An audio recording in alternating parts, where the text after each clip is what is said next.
Hay un tipo de cansancio que no se quita durmiendo. Es un peso en el alma, un ruido sordo que te acompaña desde que abres los ojos. Así me sentía yo esa mañana. El sol entraba por la ventana de la cocina, dibujando cuadrados de luz en el suelo, y todo parecía normal. La cafetera goteaba, el silencio de la casa aún dormida, pero dentro de mí había una tormenta. Llevaba semanas, quizás meses, moviéndome como un autómata. Preparaba el desayuno, llevaba a mi hija al colegio, sonreía a mi marido, pero no estaba allí de verdad. Era como ver una película de mi propia vida desde fuera, y la protagonista era una extraña que se parecía a mí. Me miraba en el reflejo de la tostadora y no me reconocía. ¿Quién era esa mujer con ojeras y la mirada perdida? Todo el mundo pensaba que éramos la familia perfecta, las fotos de la nevera lo gritaban. Pero por la noche, cuando la casa se quedaba a oscuras, empezaba mi verdadera lucha. Una lucha invisible que nadie conocía. Escuchaba cada crujido del parqué, cada susurro del viento, esperando un sonido que me aterrorizaba y que, a la vez, se había vuelto familiar. Me pregunto si alguien más se ha sentido así alguna vez, como un fantasma en su propia casa, atrapado en una rutina que ya no le pertenece. Por cierto, ¿desde dónde estáis escuchando esta historia? A veces, saber que hay alguien al otro lado, en cualquier parte del mundo, hace que el peso se sienta un poco más ligero. Esa mañana, mientras el café llenaba la taza, sentí que la máscara que llevaba puesta empezaba a agrietarse. La sonrisa forzada, el buenos días alegre. Todo me parecía un esfuerzo sobrehumano. Algo se había roto por dentro, y el silencio de esa casa ya no era paz, era una amenaza. El café humeaba en la taza, pero yo no sentía el calor. Era solo un objeto en mis manos, parte de una coreografía que repetía cada mañana sin pensar. Mantequilla en la tostada. Leche en el vaso de los dinosaurios de mi hija. Movimientos mecánicos, precisos, vacíos. Mi cuerpo sabía qué hacer, pero mi mente estaba a kilómetros de distancia, o quizás encerrada en una habitación oscura dentro de mí. Recuerdo cuando el olor del pan tostado era el olor de un hogar feliz, ahora solo era pan quemado, todo había perdido su color, su sabor.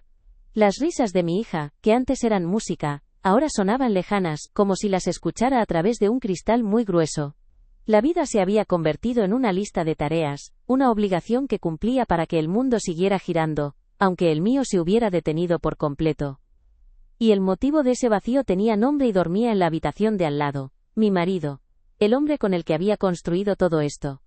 Cada noche el sonido de sus pasos sigilosos por el pasillo me robaba un trozo de alma. Y cada mañana, su sonrisa de buenos días me parecía la mentira más cruel del mundo. ¿Me lo estaba inventando? ¿Me había vuelto loca? Me lo preguntaba 1000 veces al día. Intentaba convencerme de que era solo estrés, cansancio. Pero ese instinto, esa alarma que suena en las entrañas de una madre, no se callaba, y me estaba consumiendo. Pero no podía parar, no podía derrumbarme.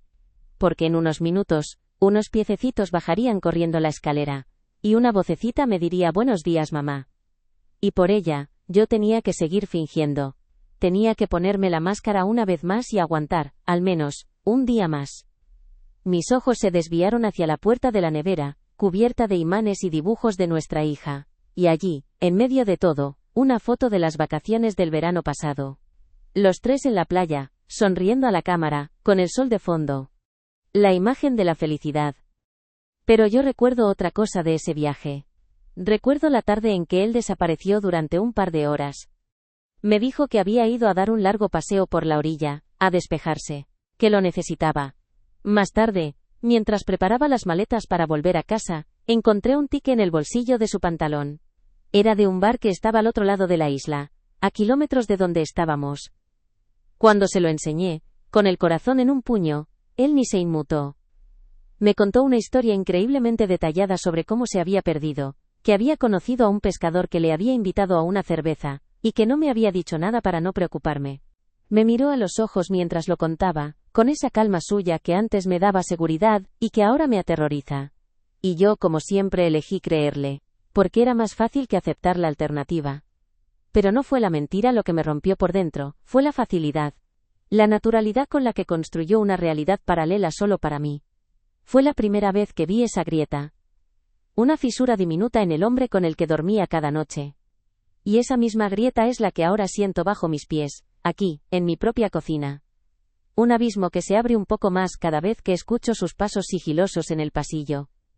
Ese recuerdo no era un fantasma del pasado, era una advertencia, una señal que ignoré y que ahora gritaba dentro de mi cabeza. Porque si pudo mentirme así por algo tan pequeño, ¿de qué más sería capaz? Aquella fue la primera pieza del puzzle. Y esa mañana, mientras el sol seguía entrando por la ventana, sentí que estaba a punto de encontrar la última. Escuché el ruido del camión de la basura, el pitido agudo de la marcha atrás, y me asomé a la ventana de la cocina. Era un martes cualquiera. Mi vecina sacaba a pasear a su perro, el de siempre, el que ladra a las bicicletas. Un hombre con traje y maletín se subía a su coche, seguramente con prisa. El mundo seguía girando ahí fuera, completamente ajeno a la guerra que se libraba dentro de estas cuatro paredes. El sol brillaba igual que ayer. Los árboles se movían con el viento. Todo estaba en su sitio. Menos yo. Yo estaba parada, congelada en el tiempo, con una taza de café ya frío en las manos, viendo la vida de los demás pasar como si fuera una película. ¿Nadie se daba cuenta? Nadie veía que el suelo de mi casa se estaba abriendo bajo mis pies. Para ellos solo era un día más. Un día para ir a trabajar, para hacer la compra, para quejarse del tráfico. Y por un segundo, solo un segundo, quise ser ellos. Quise que mi mayor problema fuera recordar si había que comprar leche, o qué hacer para cenar. Pero mi problema era mucho más oscuro. Tenía pasos sigilosos por la noche y una sonrisa perfecta por la mañana. El mundo no iba a parar para ayudarme. Nadie iba a llamar a mi puerta para decirme que todo iría bien. Me di cuenta de que estaba completamente sola en esto. Y si el mundo no se detenía, entonces era yo la que tenía que empezar a moverse. Y entonces oí los piececitos bajando por la escalera. El sonido que me anclaba a la realidad, y que, a la vez, era el epicentro de mi terror. Mi hija apareció en la puerta de la cocina, con el pijama de estrellas y el pelo revuelto, frotándose un ojo. Me miró y sonrió, una de esas sonrisas puras que solo tienen los niños, y corrió a abrazarme las piernas. Me agaché para estar a su altura, la abracé con una fuerza que no sabía que me quedaba, y aspiré el olor de su pelo. Olor a sueño y a champú de fresa. En ese abrazo estaba todo mi mundo, todo lo que importaba, todo lo que tenía que proteger. Le di un beso en la frente y le dije buenos días, cariño, con una voz que sonó sorprendentemente normal. Y justo en ese momento, bajó él. Entró en la cocina con su sonrisa de siempre, la de las mañanas, la que proyectaba normalidad. Le dio un beso a nuestra hija en la cabeza y le dijo buenos días, princesa. Y después me miró a mí, se acercó y me dio un beso en los labios. Un beso rápido, mecánico. Un beso que me quemó la piel. Él empezó a prepararse su café, ajeno a todo, mientras yo seguía de rodillas en el suelo, abrazando a mi hija. Y le vi. Le vi a él, de espaldas, y vi a mi hija, mirándome con sus ojos enormes y confiados. Y en mi cabeza, la imagen se superpuso con el recuerdo de sus pasos sigilosos en la noche, dirigiéndose a la habitación de ella. Y ahí fue, no hubo un grito. No hubo un portazo, fue un derrumbe silencioso, hacia adentro. Sentí como si algo dentro de mi pecho, un pilar que me sostenía, se hiciera polvo. El aire se volvió pesado, espeso. Los sonidos de la cocina, el murmullo de la cafetera, su tarareo, se distorsionaron, como si vinieran de muy lejos. Fue una caída libre en un pozo oscuro dentro de mí misma. Si esta historia está removiendo algo en ti hasta aquí, suscríbete al canal y dale a like, de verdad que me ayuda a llegar a más gente. Me quedé ahí, abrazada a ella, y por primera vez, no sentí el calor de su cuerpo. Solo sentía un frío glacial que nacía en mis entrañas, y se extendía por todo mi cuerpo. El miedo se había comido todo lo demás. Y supe, con una claridad aterradora, que ya no podía seguir fingiendo. La máscara no solo se había agrietado. Se había hecho añicos. Él se giró, con la taza en la mano, y me sonrió. Esa sonrisa que antes me derretía, y que ahora me helaba la sangre. Y dijo, con la normalidad de quien comenta el tiempo. Anoche volví a oírla. A la pequeña.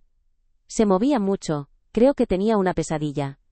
Fui a arroparla un par de veces para que estuviera tranquila. Y fue esa frase. Esa maldita frase tan normal, tan paternal, tan perfecta. No fue un grito. No fue un golpe. Fue esa calma. La misma calma con la que me había mentido sobre aquel tique en la playa. Una explicación perfecta para un acto oscuro. Una coartada que yo no había pedido. y que él me ofrecía como si nada. Y entonces lo supe. Supe que no era la primera vez que preparaba esa respuesta. La tenía lista. Mi hija, ajena a todo, jugaba con un imán de la nevera. Le miré a él, luego a ella, y sentí que el suelo desaparecía de verdad. Mis ojos buscaron algo, cualquier cosa a la que agarrarme. Y la vieron. La tablet. La que usábamos para buscar recetas. La que ella usaba para ver dibujos. Estaba ahí, en la encimera, cargando. Una cámara. Tenía una cámara. Y en ese instante, en medio del silencio de mi propia cocina, una idea fría y afilada como un trozo de cristal, se abrió paso entre el pánico. No necesitaba creerle a él. No necesitaba dudar de mí. Necesitaba ver. Necesitaba saber la verdad, fuera cual fuera. La idea estaba ahí, flotando en el aire de la cocina junto al olor a café quemado. La tablet. Una cámara. Una respuesta. Pero mi cuerpo no se movía. Mis pies parecían pegados al suelo de baldosas frías. Porque una cosa era tener la idea, sentir esa chispa de claridad en medio del pánico, y otra muy distinta era llevarla a cabo. Porque una vez que lo hiciera, no habría vuelta atrás. De repente, el aire volvió a mis pulmones, pero trajo consigo un terror diferente. No era el miedo a lo desconocido, a la sospecha que me carcomía por dentro. Era el terror a la certeza. El miedo a saber. ¿Y si me equivocaba? ¿Y si todo era producto de mi cansancio, de mi ansiedad? Si ponía esa cámara y no descubría nada, habría cruzado una línea. Me habría convertido en esa clase de mujer, la que espía a su marido, la que desconfía hasta el punto de romper algo sagrado. Habría destrozado nuestra familia por un fantasma que solo existía en mi cabeza. Miré a mi alrededor, la mesa de madera donde cenábamos juntos cada noche. Los dibujos de mi hija pegados con imanes en la nevera, llenos de soles sonrientes y familias de palitos cogidas de la mano. La foto de nuestra boda en un pequeño marco sobre la encimera. Toda una vida construida con cuidado pieza a pieza. Estaba dispuesta a coger un martillo y hacerlo todo añicos por una sospecha. Quizás era mejor seguir así, en esta penumbra dolorosa pero familiar. Aguantar, sonreír y esperar a que la tormenta pasara. Era más fácil, ¿verdad? Era más seguro. Y por un instante me aferré a esa idea, a la idea de no hacer nada. A dejar la tablet en la encimera, a preparar el desayuno y llevar a mi hija al colegio como si nada. Como si la noche anterior no hubiera existido. Porque era lo más fácil. Era lo que me permitiría seguir teniendo una familia de foto en la nevera. Pero entonces mi hija se movió entre mis brazos. Levantó la cabeza, que aún tenía apoyada en mi regazo. Y me miró con esos ojos enormes que lo preguntan todo sin decir una palabra. Me sonrió, sin saber nada de la guerra que se estaba librando a 1 metro por encima de su cabeza. Y en su mirada vi la respuesta. ¿Más seguro? ¿Más fácil? Quizás para mí. Pero no para ella. El mayor riesgo no era romper mi familia por un fantasma. El mayor riesgo era que el fantasma fuera real, y que yo, por miedo, la dejara sola con él. El miedo a equivocarme se hizo de repente muy pequeño comparado con el terror de acertar y no haber hecho nada. Y con ese pensamiento, el frío de mis pies empezó a desaparecer. Apoyé las manos en el suelo y me levanté. Despacio. Como si mi cuerpo pesara el doble. Mi hija se quedó mirándome, sorprendida por el movimiento. Caminé hasta la encimera, cogí mi taza de café ya helado y la vacié en el fregadero. El líquido oscuro se fue por el desagüe, y sentí que con él se iba también una parte de mi parálisis. Fue un gesto pequeño, automático, pero fue la primera cosa que hacía con un propósito en toda la mañana. Ya no había vuelta atrás. Ya no se trataba de si me atrevía o no, se trataba de que no tenía otra opción. Con la decisión tomada el mundo no se detuvo. Él seguía allí, moviéndose por la cocina como si fuera un martes cualquiera, hablando del tráfico que habría para ir al trabajo. Y por un segundo, una voz en mi cabeza gritó que parara. Que estaba a punto de detonar una bomba en el centro de mi propia vida por una sensación. Por un miedo que quizás solo era mío. Cada gesto suyo normal era una puñalada de duda. Le ató los cordones de las zapatillas a nuestra hija, arrodillado en el suelo, con esa paciencia que yo ya no tenía para nada. Le preguntó qué quería para merendar en el cole, y le revolvió el pelo con cariño.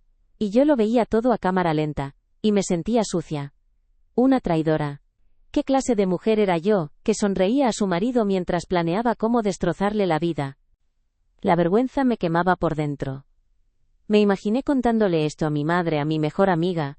Me verían como una loca, una paranoica. La mujer que no supo valorar lo que tenía. Y lo peor es que una parte de mí les daba la razón. Quería gritar, parar el tiempo y volver a la mañana anterior, a la ignorancia, al cansancio sordo que al menos era familiar. Pero entonces él se levantó y dijo: venga, campeona, que llegamos tarde. Y yo vi a mi hija coger su mano, tan pequeña, tan confiada, y la duda se evaporó. El miedo a ser una paranoica se hizo insignificante al lado del miedo a no serlo. Mientras él subía a lavarse los dientes, supe que era mi única oportunidad. Mi corazón latía tan fuerte que me retumbaba en los oídos. Cogí la tablet de la encimera. Le dije a mi hija que subiera a buscar la mochila de ballet, que se la había olvidado. Una excusa tonta, normal. Entré en su cuarto detrás de ella. Un cuarto rosa, lleno de unicornios y estrellas que brillan en la oscuridad. Un santuario. Mi santuario. Mis manos temblaban tanto que casi se me cae la tablet. La escondí detrás de una montaña de peluches en la estantería más alta, enfocando hacia su cama. El ojo de la cámara era un pequeño punto negro que lo juzgaba todo. Que me juzgaba a mí. Activé la grabación, comprobé que funcionaba y salí de allí con el corazón en la garganta. Cerré la puerta de su cuarto con un cuidado que no era normal, como si estuviera cerrando la puerta de mi vida anterior. Cuando bajé, él ya estaba en la puerta, con las llaves en la mano, sonriendo, y yo le devolví la sonrisa. Pero ya no era una máscara. Era una armadura. Ya no era una sospecha. Era una cuenta atrás. Salimos de casa y el mundo parecía exactamente igual. El sol de la mañana, los coches pasando, el ruido de la ciudad despertando. Subimos al coche, el ritual de siempre. Mi hija en su sillita detrás cantando una canción del colegio, y él al volante, hablando de una reunión importante que tenía. Yo asentía, respondía con monosílabos. Pero por dentro, algo había cambiado. Ya no sentía ese pánico que me ahogaba, que me dejaba sin aire. El miedo seguía ahí, claro que sí, era un nudo frío en el estómago, pero ya no me paralizaba. Era diferente. Era un miedo afilado, despierto. Y debajo de él, muy en el fondo, sentí algo más. Una corriente eléctrica que no había sentido en mucho tiempo. Le miré de reojo mientras conducía. Sus manos en el volante.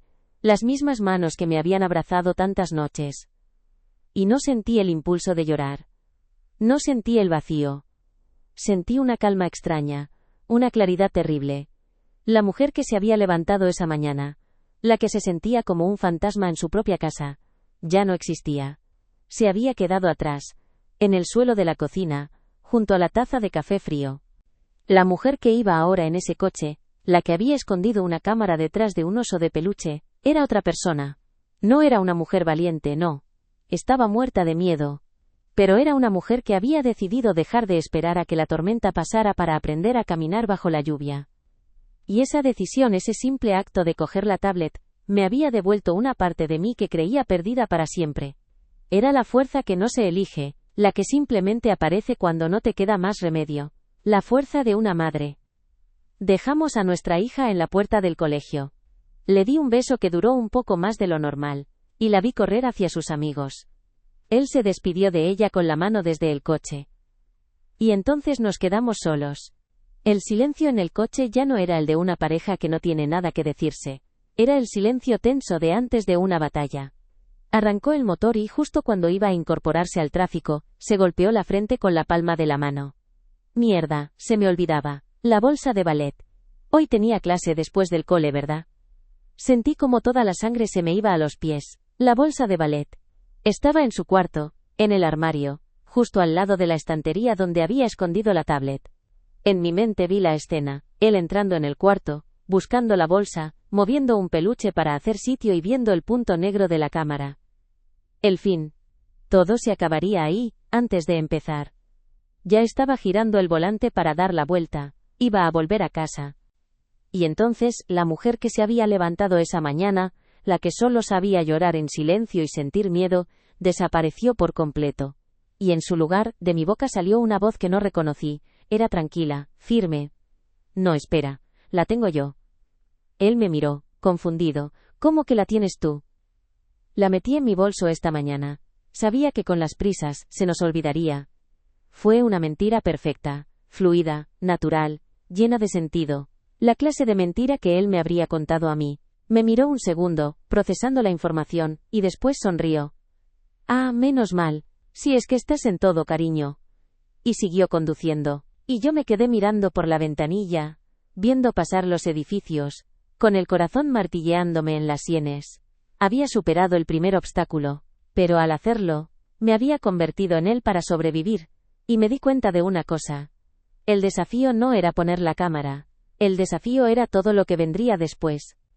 El coche siguió avanzando, dejando atrás el colegio y mi mentira, que flotaba en el aire entre nosotros, como un gas venenoso. Él, ajeno a todo, empezó a hablar de la cena, de si me apetecía pedir comida china esa noche para no tener que cocinar. Asentí sin oírle de verdad. Cada palabra suya, cada gesto normal, era una capa más de irrealidad. Una parte de mí se había vuelto como él, fría, calculadora, capaz de construir una realidad alternativa para sobrevivir. Y eso me asustaba casi tanto como lo que temía descubrir. Vi que nos acercábamos al desvío de nuestra calle, el camino de vuelta a la casa que se había convertido en una jaula.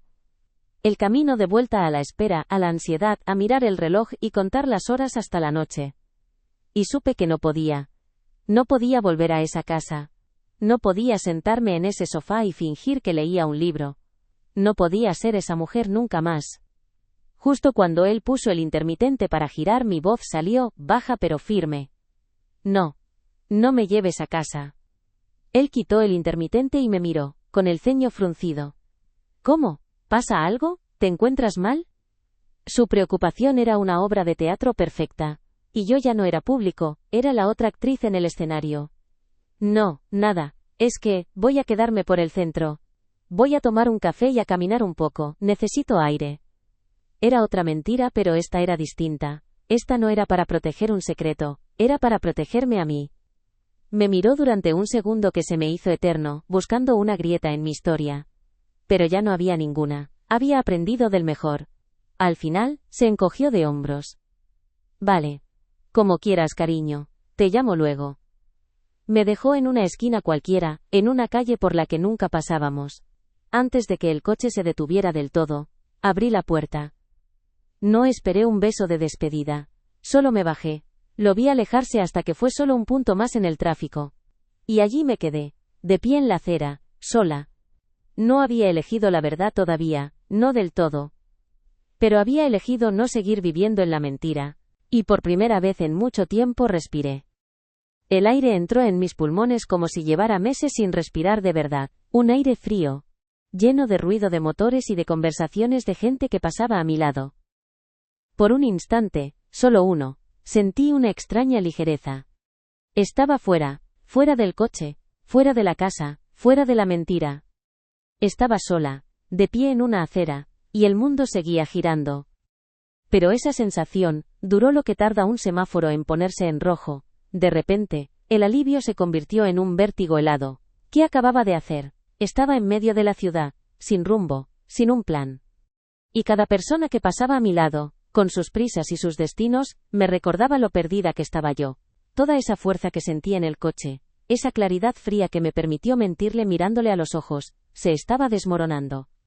Se estaba convirtiendo en lo que realmente era, puro y simple pánico. Las manos empezaron a temblarme de nuevo. ¿Y si me había equivocado en todo? ¿Y si solo era una mujer cansada y paranoica, que acababa de detonar una bomba en su propia familia por nada? La imagen de su cara de preocupación en el coche volvió a mi mente, y sentí una punzada de culpa tan afilada que me dobló por dentro. Creía que tomar una decisión te hacía fuerte al instante, que era como pulsar un interruptor y que el miedo se apagaba. Pero no es así, el miedo seguía ahí, la duda seguía ahí, el dolor era un nudo en la garganta que apenas me dejaba tragar. La mujer fuerte que había mentido en el coche era la misma mujer frágil que ahora luchaba por no derrumbarse en mitad de la calle. Y entendí que la verdadera transformación no era dejar de sentir miedo.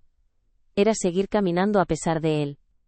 Y allí, de pie en esa acera, rodeada de extraños, sentí que iba a romperme en 1000 pedazos. El ruido de la ciudad me golpeó de lleno. Las bocinas, las sirenas a lo lejos, las conversaciones a mi alrededor. Todo era un caos que reflejaba el caos que tenía dentro. Quería sentarme en el suelo y llorar. Quería que el tiempo retrocediera, y estar de nuevo en mi cocina, en mi ignorancia, en mi dolor conocido. Y entonces, el móvil vibró en mi bolsillo. Un zumbido insistente que me atravesó el cuerpo. Sin mirar, ya sabía quién era. Lo saqué del bolso con manos temblorosas. En la pantalla, su nombre y nuestra foto de perfil, la de la boda. Sonriendo. Mi pulgar se movió por instinto hacia el botón verde. La costumbre, el hábito de responder, de estar siempre disponible, de calmarlo todo. Pero me detuve. Con el dedo a 1 milímetro de la pantalla, me detuve. Y vi mi propio reflejo en el cristal oscuro del teléfono. Vi a una mujer con los ojos llenos de pánico, al borde del abismo. Y supe que si contestaba esa llamada, si escuchaba su voz preocupada preguntando dónde estaba, daría un paso atrás. Contestar era volver a la jaula. Era darle permiso para preguntar, para controlar, para traerme de vuelta la mentira. Y no lo hice. Deslicé el dedo por la pantalla y lo silencié. No colgué. Solo lo silencié. El teléfono se oscureció y el mundo siguió girando. Lo guardé en el bolso. Y al hacerlo, sentí que el nudo de mi garganta se aflojaba un poco. No había sido un grito, ni un portazo, ni una gran declaración. Había sido un gesto pequeño, invisible para el resto del mundo. Pero para mí, en ese momento, fue la batalla más grande que había librado nunca. Y la había ganado. Levanté la vista. A lo lejos, vi las copas de los árboles de un parque. Y por primera vez en mucho tiempo, no busqué un camino de vuelta. Busqué un camino hacia adelante. Empecé a caminar hacia esos árboles, sin saber muy bien por qué, solo sabiendo que tenía que seguir moviéndome. No sabía a dónde me llevaría ese camino, pero por primera vez en años, sentí que era yo quien sostenía el mapa. Llegué al parque y me senté en el primer banco que encontré, sin importarme si estaba limpio o no. El sol de mediodía me daba en la cara, y por primera vez en mucho tiempo, sentí su calor. A mi alrededor, la vida seguía su curso.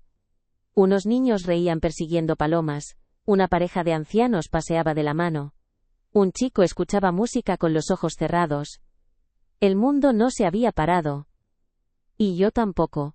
Estaba quieta en ese banco, pero por dentro algo se movía, algo que no era pánico ni ansiedad.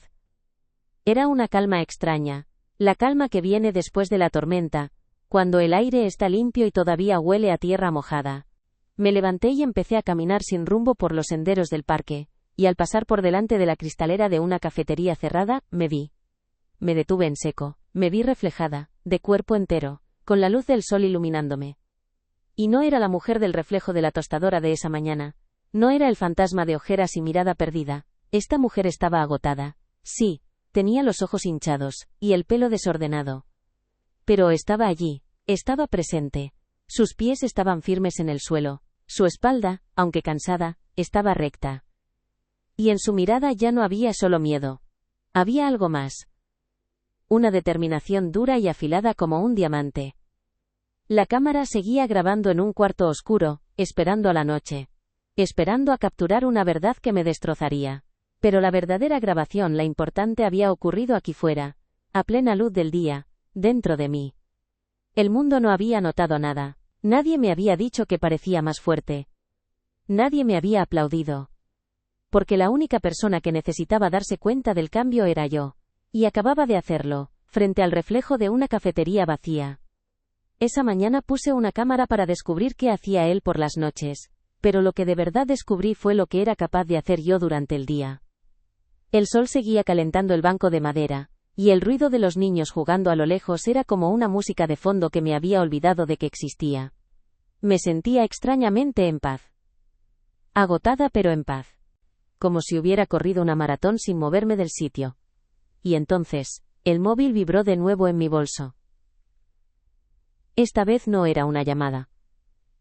Era la luz de un mensaje. Lo saqué, con una lentitud que no era mía, y lo miré. Su nombre en la pantalla. No era una pregunta. Eran 3 frases cortas. Estoy preocupado por ti. Dime dónde estás. Te quiero. Y la última. Esa era la bala. Esas 2 palabras eran el ancla que me había mantenido a flote y, a la vez, la cadena que me había hundido durante tanto tiempo.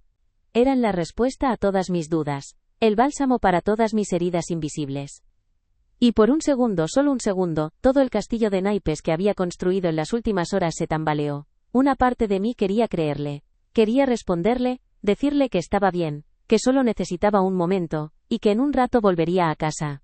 Quería volver a la normalidad, a la seguridad de lo conocido, aunque esa seguridad fuera una mentira. Mis pulgares se movieron solos sobre la pantalla, listos para escribir la disculpa que él esperaba. Pero levanté la vista. Vi a un padre enseñando a su hijo a montar en bici, corriendo detrás de él, con las manos extendidas para que no se cayera. Vi el amor en ese gesto. Un amor que protege, que impulsa, que quiere verte volar. Y volví a leer su mensaje. Pero esta vez lo leí con los ojos de la mujer del reflejo. Y las palabras cambiaron de significado. No era un te quiero. Era un vuelve. Era un no hagas preguntas. Era un sigue sonriendo. Era la misma calma con la que me había mentido en la playa. Era la misma sonrisa con la que me había besado esa mañana. Era el pegamento que mantenía unida la familia perfecta de la nevera. Y entendí que su amor no era un refugio. Era una jaula. Una jaula preciosa, cómoda, llena de recuerdos felices, pero una jaula al fin y al cabo. Y entonces hice algo que no había hecho en 10 años de matrimonio. Mantuve pulsado el botón de apagado hasta que la pantalla se volvió negra. El silencio que vino después no fue un vacío. Fue un espacio. Mi espacio. Y por primera vez, sonaba a libertad. Me quedé mirando mi mano izquierda, la que había descansado sobre mi regazo todo ese tiempo. Y allí estaba, brillando bajo el sol del mediodía. Mi alianza. 10 años de oro ciñendo mi dedo. Había sobrevivido a mudanzas, a partos, a miles de platos fregados. Era una parte de mí, una segunda piel. Recordaba el día que me la puso, la promesa en sus ojos, el peso nuevo y emocionante en mi mano. Ese peso, que antes era ancla y refugio, ahora era solo una cadena. Una cadena de oro sí, pero una cadena al fin y al cabo. Y las cadenas, por muy bonitas que sean, no te dejan caminar. Me levanté del banco con una decisión que no venía de la cabeza, sino de las tripas. Salí del parque y volví a las calles ruidosas. Pero esta vez no me sentía perdida. Tenía un destino. Caminé un par de manzanas hasta que vi uno de esos letreros amarillos y rojos que gritan desesperación y oportunidad. Compro oro. Entré sin dudar. El aire dentro olía a metal y a vidas pasadas. Detrás de un cristal blindado un hombre aburrido levantó la vista de su periódico. No dije nada. Solo puse la mano sobre el mostrador. Él miró mi alianza y luego a mis ojos, y asintió, como si entendiera el idioma universal de los finales. Empecé a girar el anillo. No salía. Llevaba tanto tiempo ahí que mi dedo se había acostumbrado a él. Tiré con más fuerza, la piel se me puso roja, me dolía. Y por un segundo pensé que no podría, que estaba atrapado para siempre. Pero entonces cerré los ojos y no vi a mi marido. Vi a mi hija durmiendo en su cama de unicornios. Y el anillo se deslizó. Lo dejé sobre el frío cristal. El hombre lo pesó, tecleó algo en una calculadora y me dijo una cifra. Asentí. Me dio un fajo de billetes. Al salir de allí, con el dinero en el bolsillo y el dedo desnudo y marcado, no sentí tristeza. Sentí ligereza. Había entrado con el símbolo de una promesa rota, y salía con el primer ladrillo para construir una nueva. El fajo de billetes en el bolsillo de mi pantalón era un bulto extraño, caliente. Y mi mano izquierda, la que rozaba la tela con cada paso, se sentía increíblemente ligera. Miré el dedo anular, la marca pálida que el oro había dejado en mi piel después de tantos años. No era una herida. Era una cicatriz. Y las cicatrices demuestran que has sobrevivido. Empecé a caminar, pero esta vez no caminaba sin rumbo. Mis pies sabían, aunque mi cabeza aún no lo hubiera procesado, que no estaban huyendo. Estaban buscando. Buscando algo más que un banco en un parque. Buscando algo más que aire. El dinero en mi bolsillo no era para un café, ni para un capricho que me hiciera sentir mejor. El peso de 10 años de historia, de promesas y de mentiras, ahora cabía en la palma de mi mano. Y no iba a malgastarlo. Me detuve frente al escaparate de una agencia de viajes. Fotos de playas paradisíacas, de familias sonriendo bajo palmeras. La vida que se supone que debía tener. La vida que vendía la foto de mi nevera. Pero yo no necesitaba una isla lejana. Necesitaba un refugio. Un lugar para esta noche. Para mí. Y para ella. Seguí caminando, dejando atrás las agencias de viajes y las tiendas de ropa, y me adentré en una calle más estrecha, más anónima. Y allí lo vi. Un hotel pequeño, de esos que no hacen preguntas. Entré. El recepcionista levantó la vista de su móvil sin mucho interés. Una habitación. Para esta noche, dije. Mi voz no tembló. ¿Doble o individual?, preguntó. Doble, respondí sin dudarlo. Pagué con los billetes que aún olían a metal viejo y a finales. El precio de mi anillo de bodas era el precio de una noche de paz. Subí en el ascensor, con la tarjeta de plástico en la mano. La habitación era impersonal. 2 camas, una ventana que daba a un patio interior, el olor a limpio. No había fotos en las paredes. No había recuerdos. Era un lienzo en blanco. Cerré la puerta detrás de mí, giré la llave en la cerradura y escuché el clic. Ese sonido. Fue el sonido más seguro que había escuchado en meses. Apoyé la espalda en la madera fría de la puerta y me deslicé hasta el suelo. Y allí, sentada en la moqueta de un hotel anónimo, rodeada de un silencio que yo había comprado, me di cuenta de que la mujer que se sentía un fantasma en su propia casa, había encontrado por fin un cuerpo. No era un hogar, pero por primera vez en mucho tiempo era un refugio. Y lo había construido yo. Sentada en el suelo de esa habitación anónima, con la espalda apoyada en la puerta, el silencio era tan denso que casi podía tocarlo. Era un silencio seguro. Un silencio que yo había elegido. Pero también era el silencio de la soledad más absoluta. La noche iba a llegar. Y con ella la verdad. Y por primera vez, no estaba segura de querer que llegara. Tenía un refugio, sí, pero seguía estando sola contra el monstruo. Saqué el móvil del bolso. La pantalla negra era un espejo que me devolvía una cara que apenas reconocía. Lo encendí. La luz me cegueó con acento agudo por un segundo. Y con ella un torrente de notificaciones. Llamadas perdidas suyas. Mensajes. Los ignoré todos. Ya no eran más que ruido. Mis dedos se movieron por la lista de contactos, casi por instinto, hasta que se detuvieron en un nombre. Mamá. Dudé. Llamarla era hacerlo real. Era admitir en voz alta que mi vida, esa vida perfecta que ella creía que yo tenía, se había derrumbado. Era romperle el corazón a ella también. Pero entonces recordé su voz, la forma en que siempre sabía cuando algo no iba bien, incluso a través del teléfono. Respiré hondo y pulsé el botón de llamar. El sonido de los tonos de llamada me pareció el más largo de mi vida. Y entonces contestó. Y dijo, «Hola, cariño». Y eso fue todo. Me rompí. El llanto que salió de mí no fue el llanto silencioso y ahogado de las madrugadas. Fue un sollozo desgarrado, feo, que venía de un lugar que no sabía que existía. No podía hablar, solo llorar. Y ella al otro lado no preguntó qué pasaba.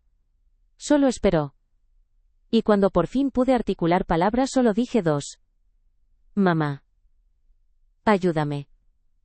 Y ella, sin un segundo de duda, respondió con la frase que me salvó la vida. Dime dónde estás. Le di la dirección del hotel. Colgué. Y el silencio de la habitación ya no era un vacío. Estaba lleno de la promesa de que alguien venía. Ya no luchaba sola. Y esa certeza, la de saber que el amor de una madre está de camino, trajo una paz que ningún anillo de oro podría comprar jamás. Mientras esperaba, sentada en el suelo de esa habitación de hotel, el llanto se fue secando y dejó paso a una calma extraña, una lucidez que me daba hasta miedo. Y empecé a entenderlo todo. El cansancio que llevaba arrastrando meses, ese peso en el alma, no era una enfermedad, era una alarma. Era mi cuerpo, mi instinto, gritándome en silencio que algo iba terriblemente mal. Creía que me estaba rompiendo, pero en realidad me estaba despertando. Todo el dolor, cada noche sin dormir escuchando sus pasos, cada mañana forzando una sonrisa que no sentía. No era un castigo. Era una preparación. Era el entrenamiento que no sabía que estaba haciendo para el día de hoy. Cada pieza de mi vida perfecta que se caía, dejaba un hueco. Y por esos huecos por primera vez en años empezaba a entrar la luz. La luz de la verdad. La mujer que se levantó esta mañana en mi cocina ya no existe. La dejé allí, congelada en el tiempo, con la taza de café frío en las manos. La veo y ya no siento pena por ella. Siento respeto. Porque ella, con todo su miedo, con toda su fragilidad, fue la que dio el primer paso. Fue la que se atrevió a poner la cámara. Y al hacerlo, me dio a luz a mí. A la mujer que está ahora sentada en este suelo. Hoy no he perdido a mi familia. Mi familia, la de verdad, la que se basa en la confianza y el amor, ya la había perdido hace mucho tiempo sin darme cuenta. Lo que he perdido hoy es el miedo. He dejado atrás una jaula de oro, una mentira cómoda. Y a cambio he construido esto. Una habitación de hotel pagada con el precio de esa mentira. Una llamada de teléfono que me ha devuelto a mi madre. He construido un puente sobre el abismo. Y lo he cruzado. Sola. Y esa es la nueva perspectiva. La visión ampliada. Creía que mi mundo se estaba derrumbando. Pero no es verdad. Mi mundo no se ha derrumbado. Se ha hecho más pequeño. Se ha reducido a lo único que importa de verdad. Mi hija y yo. Y desde aquí, desde este espacio tan pequeño y tan seguro, por fin puedo verlo todo con claridad. Ya no miro hacia atrás con dolor, miro hacia adelante. Y por primera vez, no me da miedo lo que pueda ver. Ha pasado casi un año desde esa mañana, y hoy el café huele a café.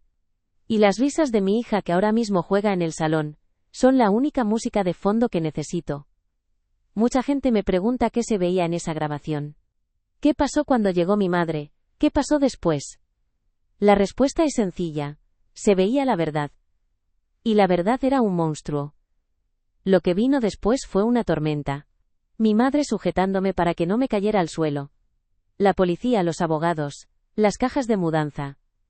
Un ruido borroso que se llevó por delante toda la vida que yo creía tener. Vivimos en un piso mucho más pequeño, con paredes finas donde se oye a los vecinos. A veces se me quema la tostada. A veces llegamos tarde al cole, y tengo que correr con ella de la mano por la calle, riéndonos las dos. Nuestra vida no es perfecta, ni de lejos. Pero es nuestra. Y es real. Aquí no hay silencio. Hay risas. Hay música de dibujos animados a todo volumen. Hay preguntas sobre por qué el cielo es azul, y si los dinosaurios volverán algún día. Aquí no hay pasos sigilosos por la noche. El dolor de lo que pasó no ha desaparecido, claro que no. Sería mentira decir eso. Es como una maleta que siempre va conmigo. Al principio pesaba 1 tonelada. No podía ni levantarla del suelo. Me dejaba sin aire. Con el tiempo, he aprendido a llevarla. Le he puesto ruedas. He sacado las cosas que no necesitaba, y la he hecho más ligera. Ahora, la mayoría de los días, casi no noto que la llevo. Pero está ahí. Y me recuerda de dónde vengo, y la fuerza que no sabía que tenía. Ya no miro mi reflejo en las tostadoras. Miro a mi hija y me veo en sus ojos. Veo una mujer que está cansada, sí, pero es el cansancio bueno. El de haber jugado en el parque. El de haber trabajado para pagar las facturas. El de haberle contado un cuento hasta quedarse dormida a su lado. Es el cansancio de vivir, no el de sobrevivir. Creía que mi deber era mantener unida a mi familia. Ahora sé que mi único deber era mantener a mi hija a salvo. Cuando decidí contar esta historia, aquí, delante de una cámara, sentí el mismo miedo helado que sentí esa mañana en la cocina. El miedo a que nadie me creyera. A que me juzgaran.